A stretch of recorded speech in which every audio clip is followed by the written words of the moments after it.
I love a person that can do energy healing. I love a person that can feel the energy around them.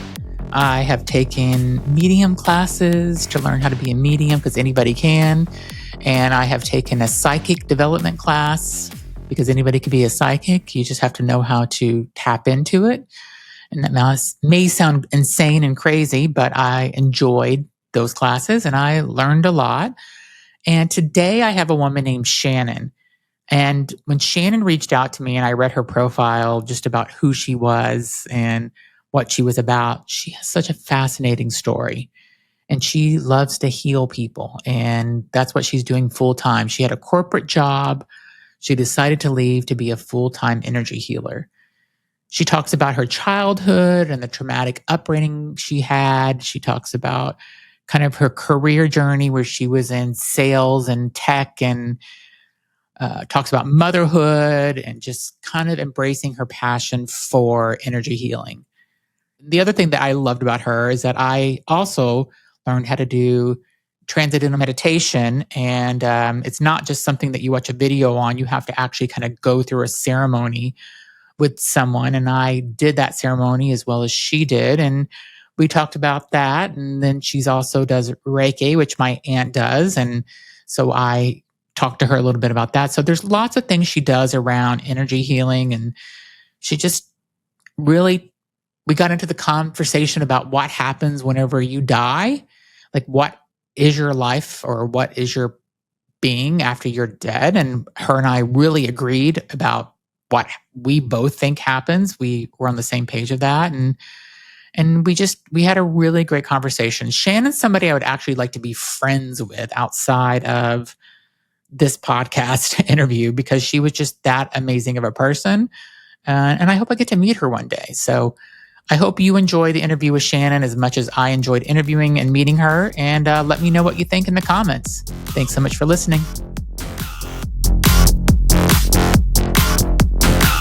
Hi, thanks for joining me on the Everything and Anything at a Bit Gay podcast. Today I have a new guest. Her name is Shannon Grace. She is going to tell us her story of healing. So welcome to the show, Shannon. Thank you so much, Zach. It's such a pleasure to be here and meet you. Where are you located? I'm in Calabasas, California. Awesome.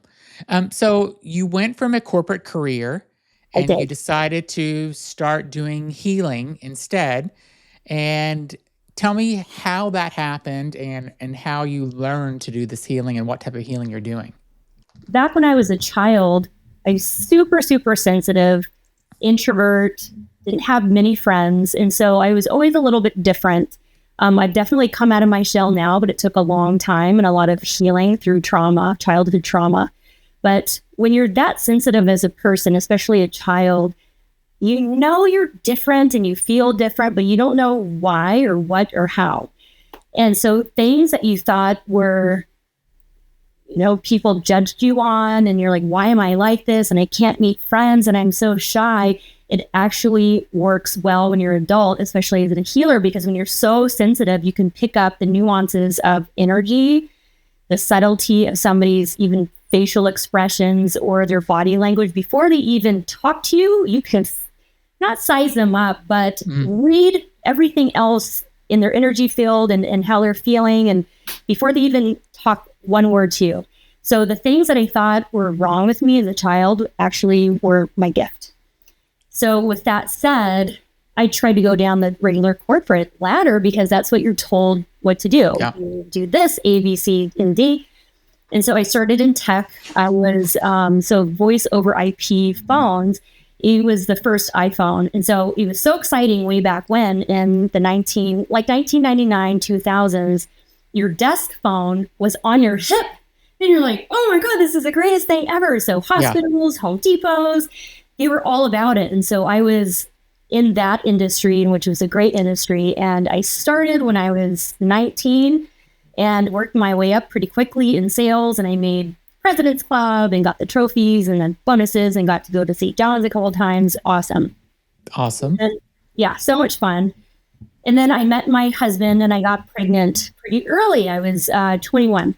And so I had my son Jackson at 21, and then my second son Jameson at 23. And so after I had my second son, I'm like, I could either keep working and have the nanny raise my kids, or stay home. And my husband at the time didn't want me to do that because the money was more important. But I knew I wanted to be a mom my whole life. I just couldn't wait. I'm like, no, I don't want anybody else to raise my kids. Yeah.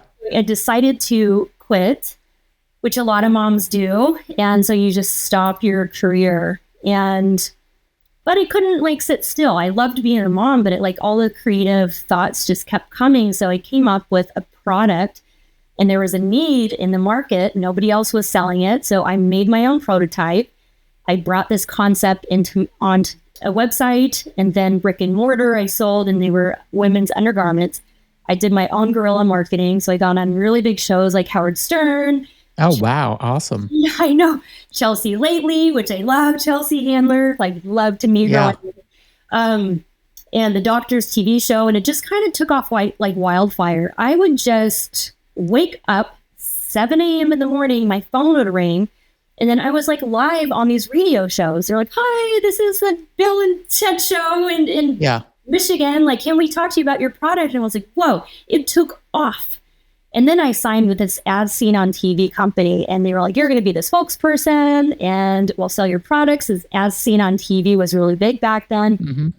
And so I signed, and I was going through a divorce at the time, and that company ran out of money, couldn't do anything for me. So I fortunately got out of the contract, got my company back. I had a partner as well that stole money from me, got rid of him. And then I just was trying to make it work. Divorced mom, single mom at this point. So for supplemental. How old were your kids at this point?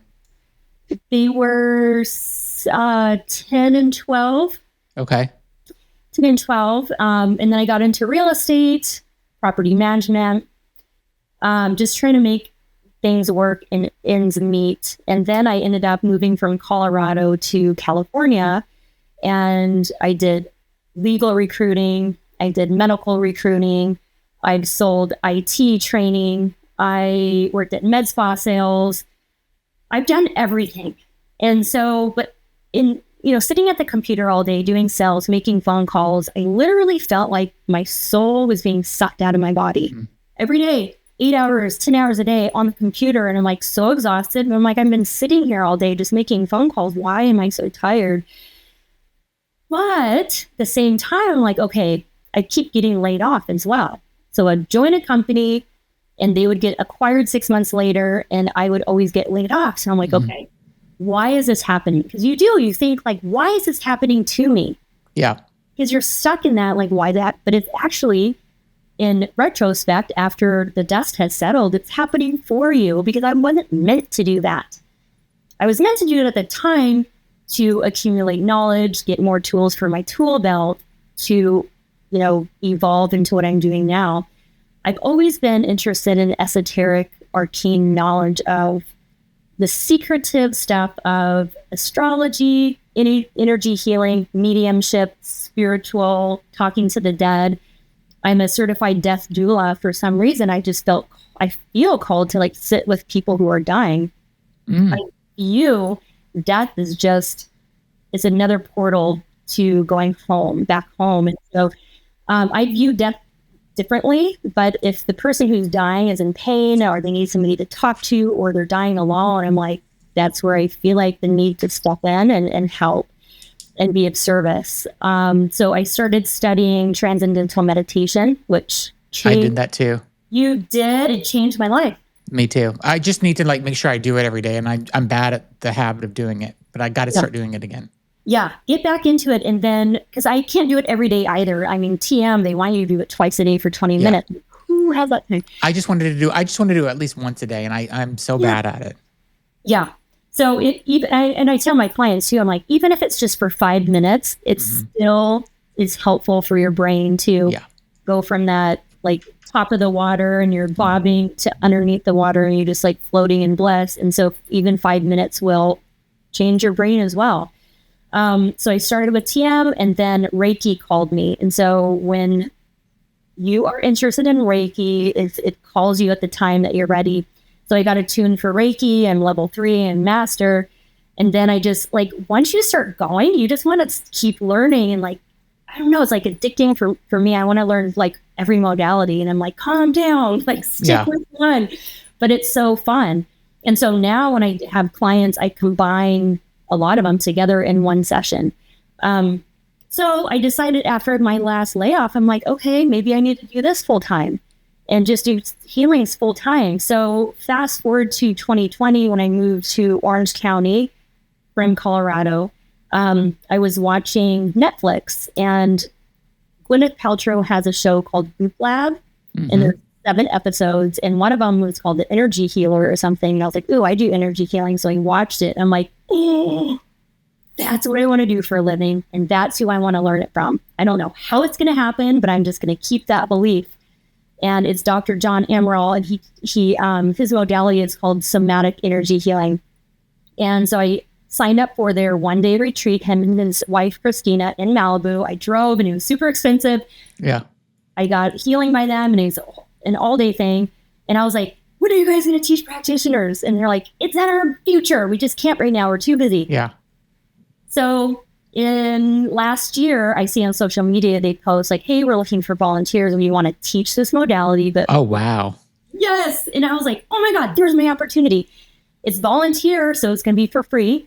And they're going to film this digital series to teach other people on like your computer, because he doesn't want to do it in person for the rest of his life. He wants, and so I've been part of this filming for the past year. I was driving from OC to Westlake Village 2-3 times a week, and I didn't care. Like sometimes it was over 3 hours in the car. I'm like, this is my dream. I can't believe I can't believe it's happening.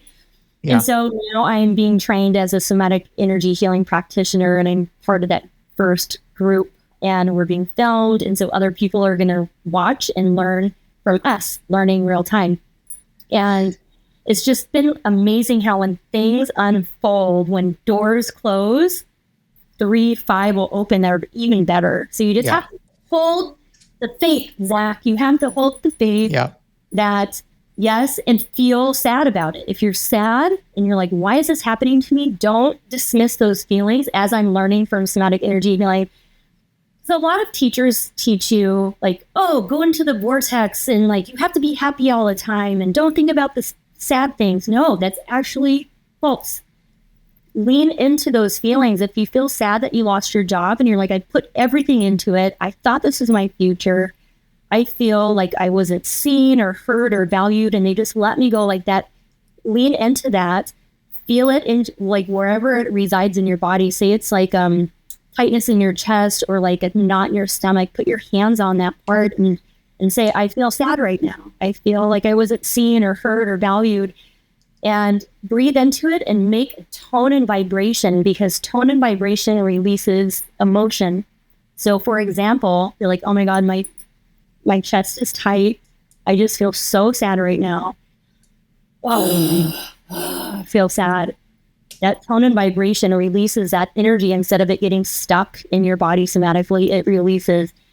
And cry if you have to, scream if you have to, but owning that emotion allows it to release. And then it's just like a good cry. You feel so much better, and then you can get on with your day. So that's one thing. Like I've learned from John, I'm just like, it's changed my life. Not trying to shut everything off, is to actually lean into it and feel it. But just for a little bit, not for days and weeks, of course, but just like lean into it and feel the pain. And then it allows you to release it and move on.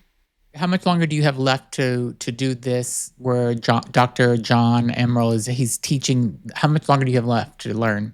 Right. This is a very technical modality. So we have been training for a year, and we're not even at level 1. Oh, wow. Yeah. It's very, very, very complicated. And you have to just put your hands on as many bodies as you can to practice. And then the more bodies you get your hands on, the more you'll be developed as a practitioner, because you can learn all you want in the classroom, but it's really putting your hands on people. And the subtle energy body, which I'm still learning to feel, like when I feel somebody's aura, there's these different layers in your field, and they all represent different things that's mirrored into your body. And you're just like, okay, I feel a prickly sensation right here. Like, what does that even mean? And so you just have to learn throughout these sessions, like, oh, it means that field is dissonant and there's not a lot of energy there. And that reflects in their body, because when I palpate their body, say their muscles in the back are like really taut and hard, that represents your emotional system. And so if they have really taut, hard energy in their muscles, it means they're not releasing emotions. They're suppressing emotions, and they're just like, I'm fine. I can just get through this, and I'm just going to go do A, B, and C, and D, and I'm not going to feel these emotions. I can feel it in your body. And then in your spinal system, it's called your passive system. So when I palpate your spine, if it's like rock hard, it means you have very low life force. And so you're in survival mode. You don't have a lot of life force, meaning you're just like either in fight or flight or freeze constantly, and you don't feel safe in your body. And so I can feel your spine and know exactly what's going on in your life. And how do you help them get past that? So through the energy work, everybody's in at least 1 or 2 adaptation patterns. There's 7 of them. So as I palpate you and I do neural checks on your legs and your feet, and that tells me what pattern you're in, everything that I palpate touching your body. So I'll do energy work on you, and then I know exactly what to talk to you about after. Like if you're in adaptation pattern 5, you suppress your emotions, and you're in constant like rumination in your thoughts. And so you're just trying to figure things out, and you're like, I don't have time. Like emotions they're kind of annoying. They get in the way. You're like, I just need to get stuff done and survive at this point. But they're essential for your well-being and your growth. But when you're in AP5, adaptation pattern 5, you're trying to control your life right now by overthinking, using the left side of your brain, going, well, I need to do this and this in order for this to happen. And I'm going to suppress my emotions because there's no point in having emotions right now. Like, there's no need. And so I will know how to talk to you after the session because I know exactly what you're doing. Are you just working with people that he brings into you, or are you getting your own clients at this point, even though, just because you've been doing other like Reiki and everything else, like you've done energy work and stuff before. So are you working with your own clients using this technique that he's training you with already? I've been doing Reiki since 2018, and I learned another modality called pure bioenergy. So your biofield, your aura, holds the blueprint of your illness. And so when there's dissonance in your field, it reflects in your body, and that's when you get sick. So pure bioenergy is a hands-on modality as well. And it has a protocol for each ailment. So say I just worked on somebody who has tumors, and she has cancer all over her body. And so I worked on each tumor. And then after I did one session, consists of 4 days in a row, because you can't just blast somebody with energy. It's too much. So I either add energy to areas or take it away, depending on which ailment they have. But I worked on her, and her numbers went down. Her cancer numbers went down. So I do that. I do Reiki. I do sound healing, meditation, breath work. So I will combine sometimes all of them. I'll do somatic energy healing with Reiki. I have a client now, so I find my own private clients. He does not find them. I wish. I mean, he works with Gwyneth Paltrow and like Puff and Joan Tony Robbins. Those are his clients, and I hope to get there one day. Yeah. But I actually lowered my prices recently, Zach, because energy healing shouldn't be just for the elite. The people who don't have a lot of money actually need it the most. Yeah. And so I lowered my prices just to and I'm new to this area, Calabasas, so I just want to get as many clients in the door as possible, because the more my hands can be on bodies, the better practitioner I'll be. And then the more people need healing. So I feel like it's a win-win for both myself and for people who can't afford thousands of dollars to have one session. So I want to be that for people as well, affordable. I want to go back and ask a couple of questions about some of the stuff you said. So you were with people whenever they were kind of dying. Did you ever kind of experience once they passed over? Were you with them when they actually died? Like, do you know? Did you ever experience that? And what do you think happens when we die? Yeah. So I have not been with them when they took their last breath. Okay. So I have not been with somebody who's died right in front of my face yet. So I'll give you an example of this woman who had late stage Parkinson's. And I didn't know anything about Parkinson's. I just, I just see Michael J. Fox and super shaky. But when you're in late stage, it's like a sloth. They just move so slow. And so I was asking her questions, and she really liked candy because all the nurses, she was in a home, and all the nurses would come in and give her candy. And I'm like, what's your favorite candy? And she was like, Twizzlers. And I'm like, which ones? Because there's pull and peel. And she's like, the ones that are individually wrapped. I'm like, ooh, I love those too. I love candy. And so the next time I came to give her Reiki, I brought her a big tub of Twizzlers. And so I unwrapped it and I gave it to her. So I put on some music and I'm giving her Reiki, and I just kind of peeked my eye at one point, and she's just like, she finished it. And I'm like, do you want another one? She's like, yeah.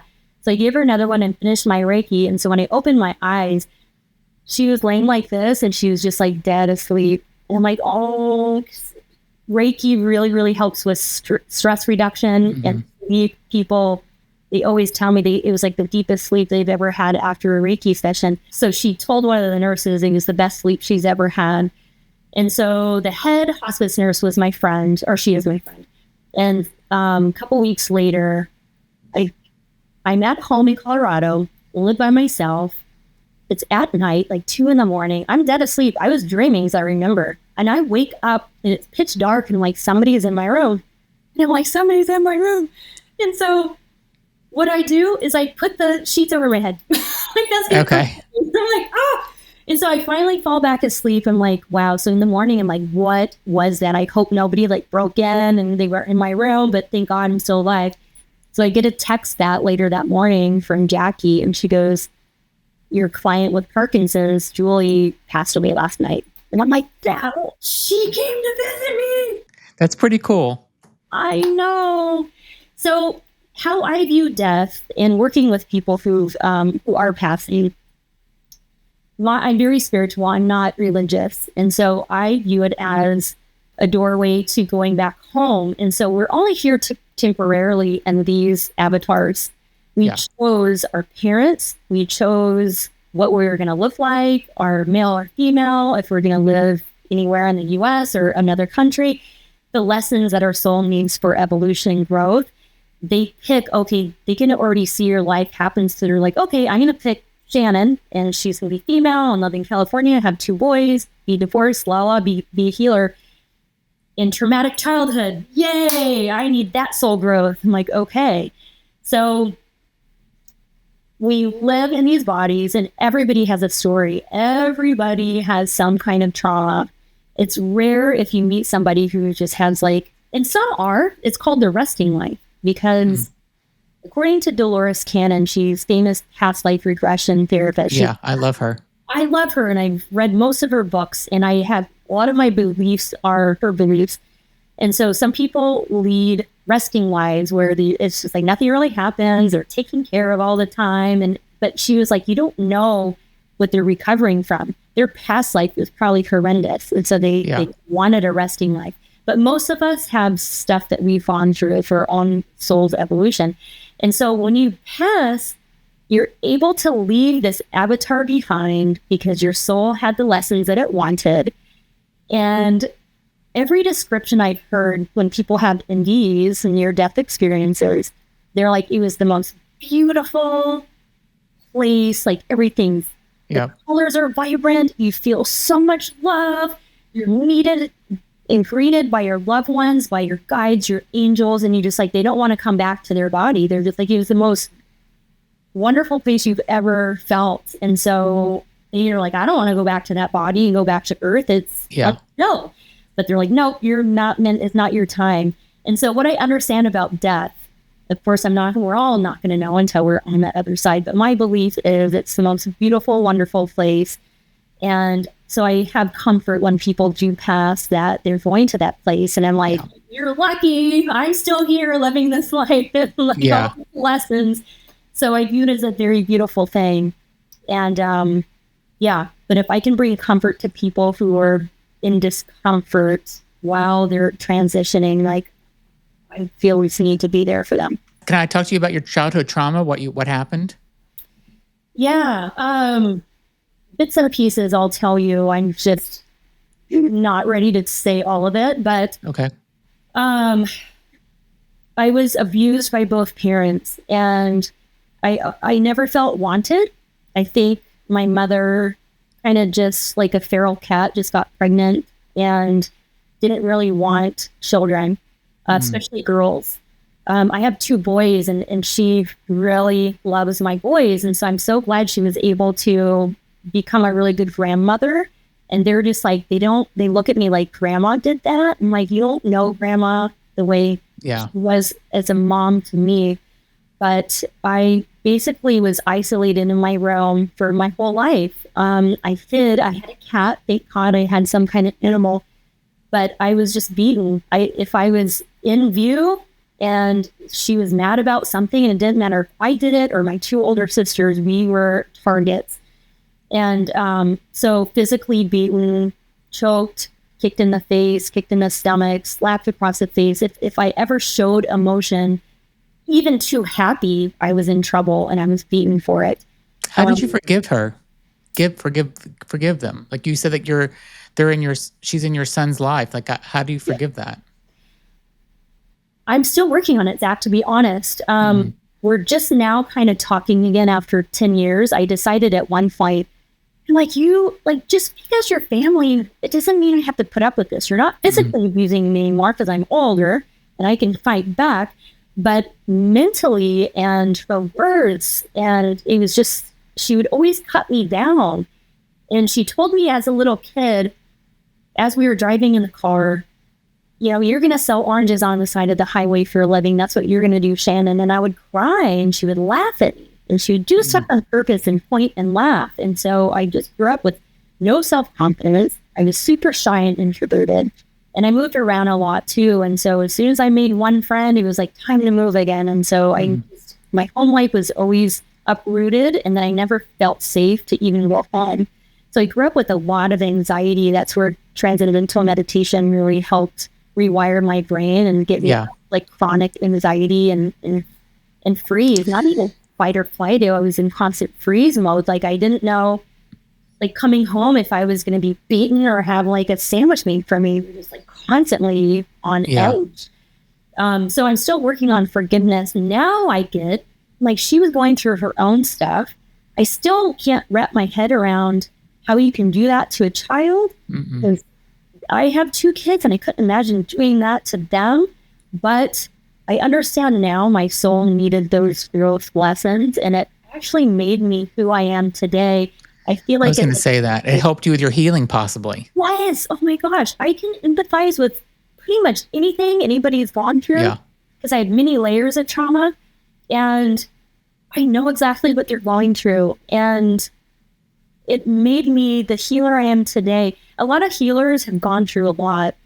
A healer can't become a healer unless you've gone through stuff. Yeah. If you have the resting life and you had a silver spoon in your mouth, you wouldn't know how to relate to people.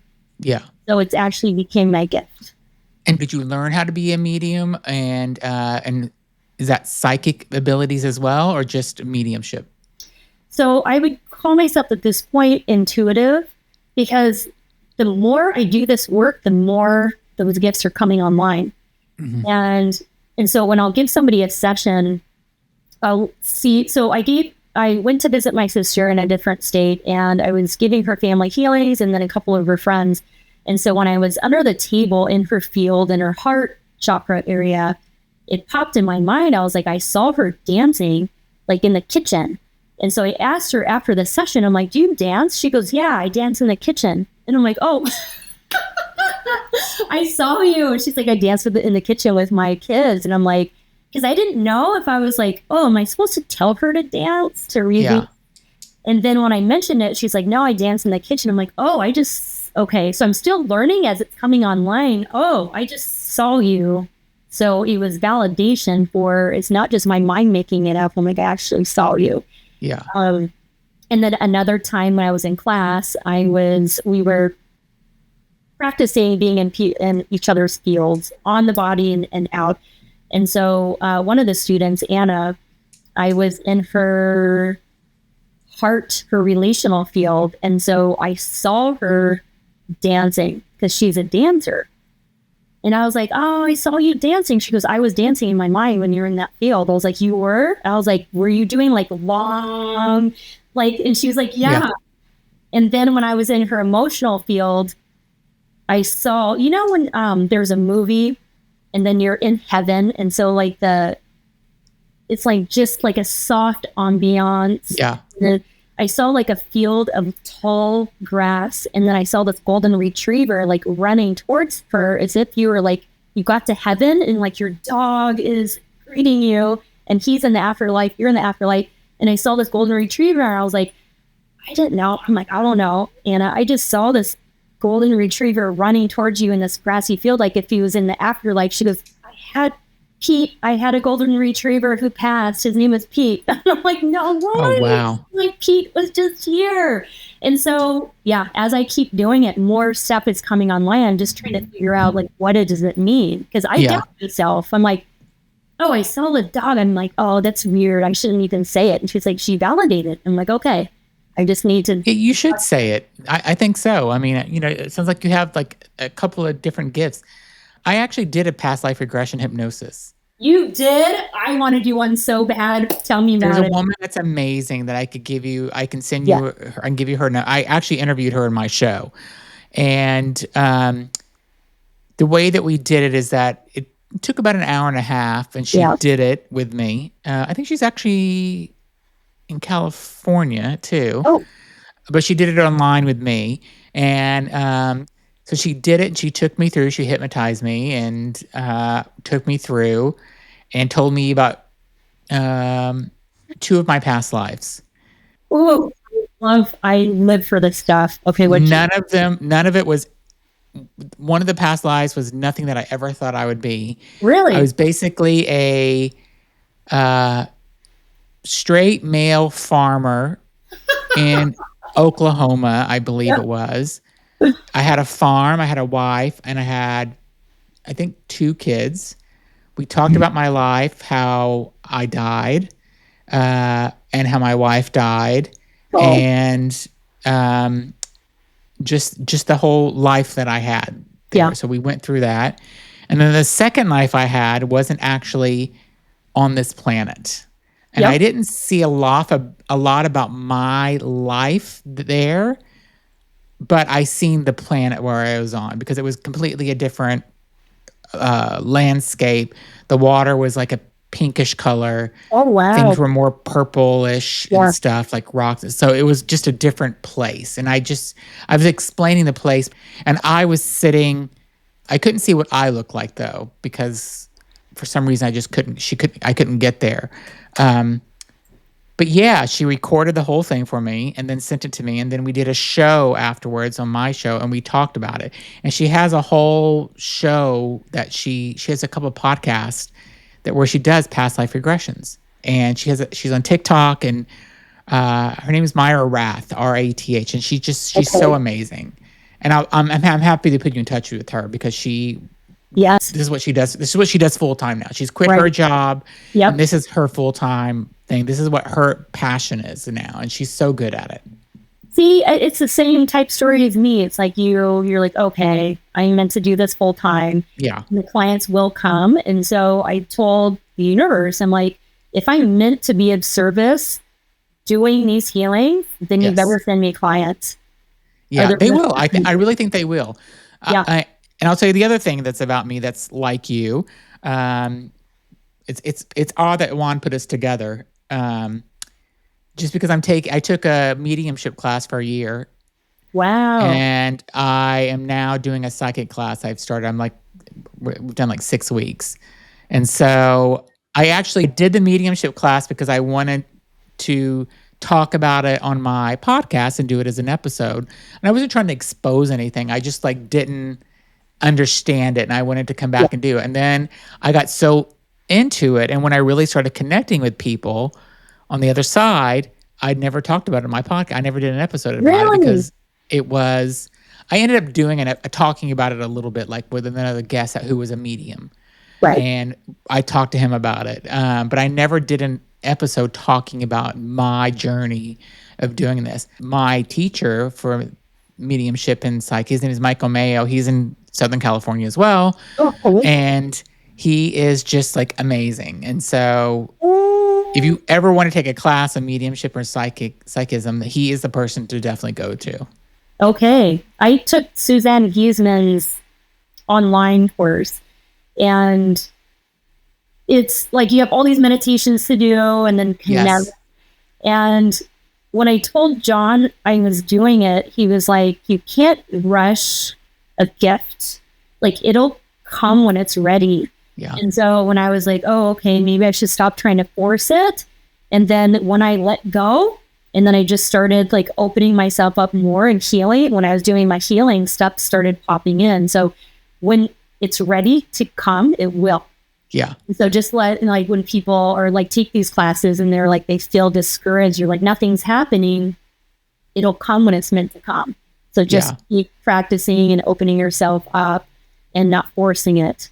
And we all have these abilities. It's like people, anybody can do it. Anybody can do it. We're all like these antennas and we don't understand. Like, have you heard of the telepathy tapes with the nonverbal? Yes. Yeah. And it's like they're teaching us, the nonverbal autistic people. It's like we have that ability too. We just have to tap into that part of us that we forgot. It's just forgotten. It's always been there.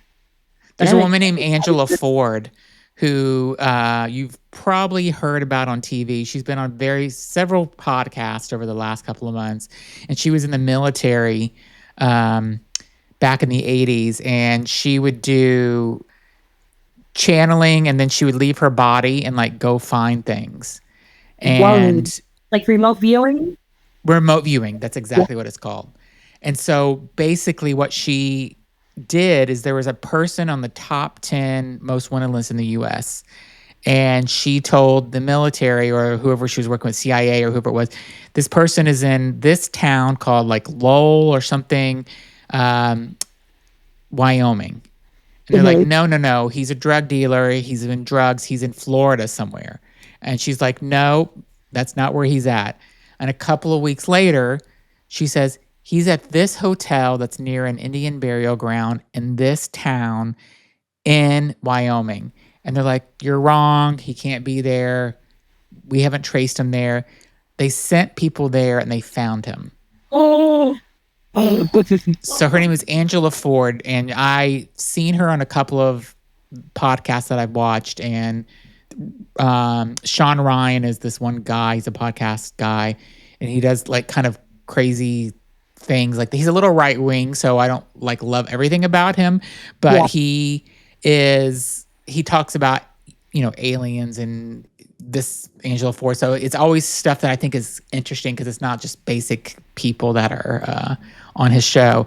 So I actually got her to agree to come to my show in September. Yay! So I'm so looking forward to having her on to kind of get more about it. The interesting part is that Sean Ryan asked her about, well, did you ever like, what's your, whole thing around religion and all this other stuff? And she said, well, kind of like what you think and I think about, you kind of go on and you're living in a life. But he says, well, did you ever think about the biblical piece of what happens like whenever Jesus died and he was crucified? And she just got a different look on her face.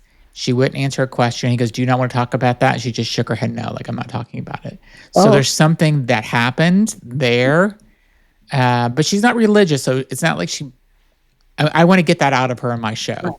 Yeah. So I want to know what she said. Will. Yeah. One more question I have for you. I know we've been on for a while. What do you think about the whole plant-based medicine that's becoming more and more popular? Any thoughts about that? I'm all for it. I mean, I've done journeys. I'm all for anything. They have MDMA, they have the psilocybin, DMT. I just feel like it came from the earth and it's here for a reason. And correct me if I'm wrong, I don't think anybody's died. Yeah, exactly. Yeah, and if you look at the opium epidemic and all the little white pills that they try to give you and traditional therapy, it just doesn't really work. And so why not try something that it's perceived as bad, but it's just because the medical community and the government told you it was bad. Yeah. Doesn't mean it's bad. I think a lot of people are starting to not trust with the government and what the Yeah. FDA tells you anymore. And it's just like you're tuning back into ourselves and the earth and, just going within. And so I'm all for it because it works with, vets who have PTSD and they're Yeah. no help and they're killing themselves. And it's like, what's wrong with a little microdose and doing that with, in a clinical setting? What's the problem? I just don't get it. And so I've done journeys too. And it's just like, it can shut off that part of your brain that's tethering you down and keeping you from healing.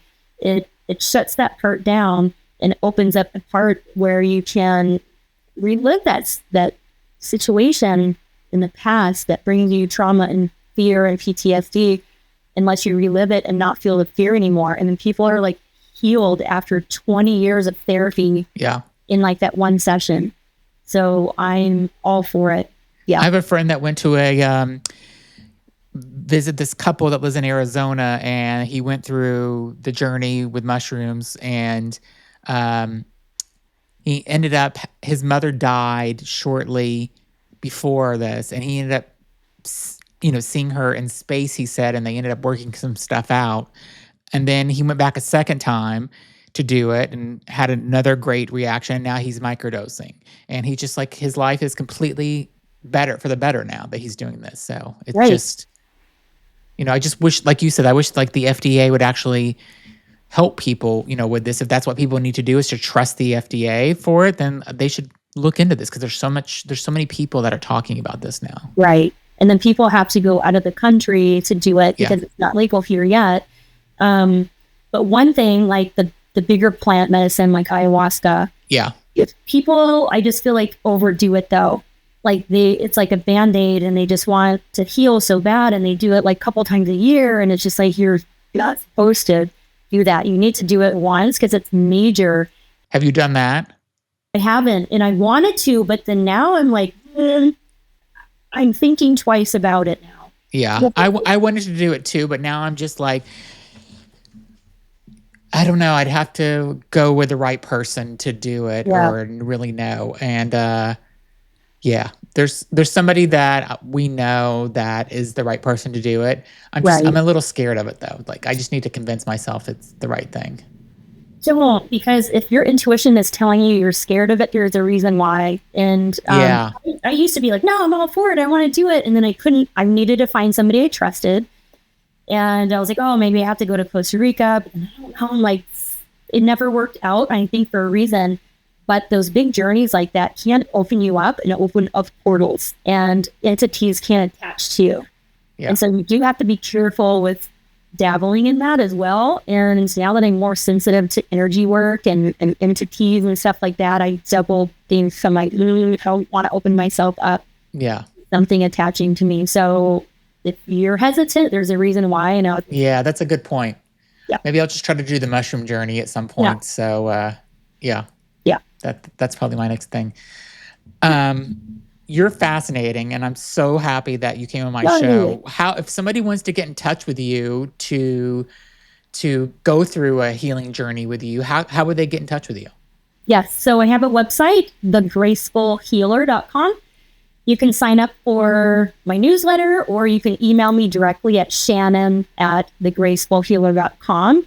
I'm going to start doing group healing sessions. Okay. And so I'm going to make it donation based too. So everybody can get a healing. So I can do Reiki, I can do pure bioenergy. Energy does not have to be linear, right? You don't have to be right in front of the person. You can be here in Calabasas and somebody can be in China. As long as your intention is with that person, it's going to get there. Sometimes it's even stronger remotely because they're not in front of you distracting you. Yeah. So remote is very powerful.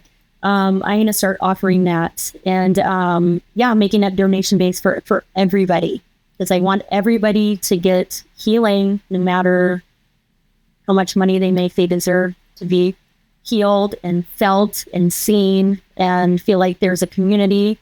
And my oldest son is gay. So like I'm very much, so I read he took away the hotline for Yes. For the suicide hotline. Like how my heart literally broke when I was like, what? Yep. So, I couldn't believe it either. oh, I just like felt sick to my stomach. And so, you know, I just want to offer, like, maybe I can do a Zoom just for LGBTQ so they can feel safe and get healings and feel safe in that community. So I thought about doing that as well. Like being on your show, I was like, that popped up in my mind because I think a lot of your community is mostly LGBTQ. Yeah. I mean, it's most of my audience is part of that. Yeah, but I shouldn't say that because I have gotten some straight men that have emailed me or sent me messages saying, "Listen, you do have straight listeners. And I'm a straight guy with a wife." Thank you for telling me. Yeah, and I'm glad that he told me, Yeah. and that's great. Because my show, you know, is for it's everything and anything, and sometimes it's a little gay, and sometimes it's not. So it's I want everybody to listen. So Exactly. that's great. So Yeah. I think you're amazing, and I will definitely so if you did not write the website name down, you don't have to rewind. I would just look at the description of the podcast or the video. I think you should also think about doing TikTok. I did have a TikTok and I got banned. And I'll tell you, I know. I got banned because last year there was a viral video of this lady in Congress in New Zealand, and she was doing the haka. And if you've ever seen the haka, it's very emotional, and it's, the treaty, or they were trying to rip up like a 300-year-old treaty, and she starts doing the haka, and it's like so emotional. I'm like, oh my God, it just would make me cry every time I saw it, because people in her tribe would stand up and do the haka together. And so I forwarded that viral video to a friend, and then I violated terms and conditions, and I'm like, what? And then they shut me out, and I couldn't get back on. And I'm like, oh, I got banned from TikTok. Ooh, I'm a rebel. And so with my phone number, I couldn't sign up again. And I'm like, maybe I'm just not meant to be on TikTok. Yeah, maybe it's Instagram. You need to do Instagram lives or something. Oh, so right. I don't know. I think you need to do something. I think you would be a big hit on social media. If it's not TikTok, then maybe it's Instagram. Okay. And maybe they'll remove me as a banned person soon. Yeah. We'll try again. Exactly. Oh, yeah. I will. Thank you so much for being on. So again, your website is thegracefulhealer.com, and they can also email you at shannon@thegracefulhealer.com. Yes. And I wish you much success. I think you're going to be, this is what I can feel. This is what you were meant to do. So I'm so happy I got to speak with you today. You as well. It was such an honor, and it was so nice to meet you. And thank you for having me on your podcast. Thanks, everybody. Be sure to leave a comment and subscribe and tell me what you think about Shannon. And if you schedule a session with her, come back and leave a comment and tell us how it went. Thanks, everybody, for listening. Thank you.